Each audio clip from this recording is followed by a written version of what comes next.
ഭർത്താക്കന്മാർ തമ്മിലുള്ള ദാമ്പത്യ ജീവിതത്തിലെ വിശ്വാസം തകർന്നു പോയാലേ അത് വീണ്ടും പുനർനിർമ്മിക്കാനുള്ള മാനസിക യാത്ര എങ്ങനെയാണെന്ന് അറിയാം. നിങ്ങൾക്ക് ദാമ്പത്യ ജീവിതം എന്ന് പറയുന്നത് രണ്ട് ആളുകൾ തമ്മിലുള്ള കരാറ് മാത്രമല്ല കേട്ടോ, മറിച്ച് വിശ്വാസത്തിന്റെ മേൽ നിൽക്കുന്ന ഒരു സുന്ദരമായ ശില്പമാണെന്നാ പറയാം. ആ ശില്പത്തിന്റെ അടിത്തറയാണ് പരസ്പര വിശ്വാസം എന്ന് പറയുന്നത്.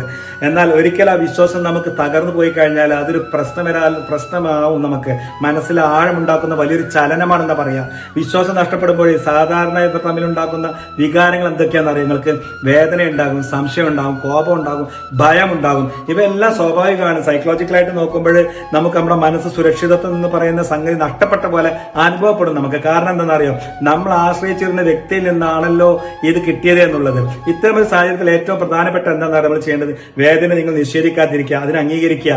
നിങ്ങൾക്ക് വേദന ഉണ്ടാകും, അത് സ്വാഭാവികമാണ്. പക്ഷെ അത് അടിച്ചമർത്താൻ നിങ്ങൾ ശ്രമിക്കാതിരിക്കുക. പ്രശ്നത്തെ കൂടുതൽ വഷളാക്കിയുള്ളത് എന്നുള്ളതാണ്. അടുത്ത എന്താണെന്ന് അറിയോ, സംവാദം എന്നാൽ അത് കുറ്റപ്പെടുത്തേണ്ട ഭാഷയിൽ നിങ്ങൾ ഒരിക്കലും ആകരുത്.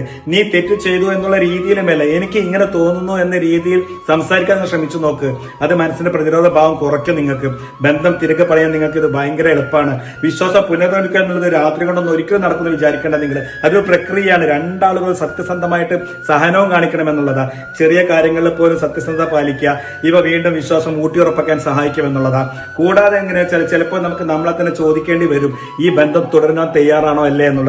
കാരണം ക്ഷമ എന്നുള്ളത് ഒരു മറക്കലല്ല, അതൊരു ബോധപൂർവമായ തീരുമാനമാണെന്നാ പറയാം. സൈക്കോളജിയിൽ പറയുന്നത് എങ്ങനെയാണെന്ന് അറിയാം, ഹീലിംഗ് റിക്വയർസ് ടൈം എന്നാ പറയാം, കൺസിസ്റ്റൻസി ആൻഡ് ഇമോഷണൽ സേഫ്റ്റി എന്നാ പറയാം. അതായത് മനസ്സിന് വീണ്ടും സുരക്ഷിതത്വം തോന്നാൻ നമുക്ക് സമയം വേണ്ടി വരും. അതുകൊണ്ട് ക്ഷമയും സഹനവും അത്യാവശ്യമാണ് ഈ കാര്യത്തിൽ. വളരെ പ്രിയപ്പെട്ടവർ, എനിക്ക് പറയാനെന്താണ്, വിശ്വാസം തകർന്ന ബന്ധങ്ങളൊക്കെ തന്നെ ഒരു അവസാനിക്കണമെന്നൊന്നും നിങ്ങൾ വിചാരിക്കേണ്ട കേട്ടോ. ചിലപ്പോൾ കൂടുതൽ ശക്തമായ ഒരു ബന്ധമായി നിങ്ങൾക്ക് മാറാൻ സാധിക്കും. അതിന് വേണ്ട എന്താ വെച്ചാൽ ആത്മാർത്ഥമായ ശ്രമവും തുറന്ന മനസ്സുമാണ് എന്നുള്ളതാണ്. നിങ്ങൾക്ക് ഇന്ന് ഒരു സന്ദേശമാണെന്ന് പറയാനുള്ള എന്താണെന്നറിയോ, വിശ്വാസം തകരാം, പക്ഷേ അത് വീണ്ടും പണിയാനും നമുക്ക് കഴിയുമെന്നുള്ളതാണ്. നിങ്ങൾ തയ്യാറാണെങ്കിൽ എന്ന് മാത്രം. എല്ലാവർക്കും ഒരുപാട് നല്ലത് വരട്ടെ, ഒരുപാട് സ്നേഹം മാത്രം. Thank you.